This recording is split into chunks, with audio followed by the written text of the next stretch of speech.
God bless you. பாருங்கள், ஒரு முருங்கை மரம் வீட்டு முன்னாடி நிற்கி அக்கா வீட்டுக்கிட்ட.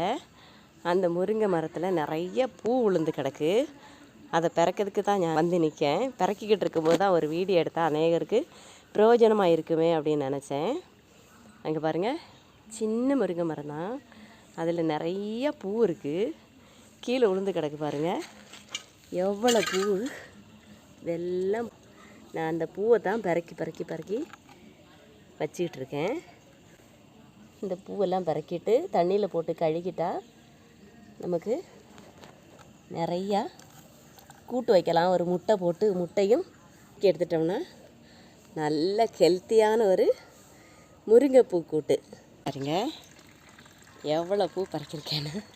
இப்போ நான் பறக்கிக்கிட்டே இருக்கேன், ஒரு சைடு பூ விழுந்துக்கிட்டே இருக்குது. இன்னும் இந்த பாத்திரத்துக்கு இன்னும் ஒரு பாத்திரம் பூ இதில் விழுந்துருக்கு.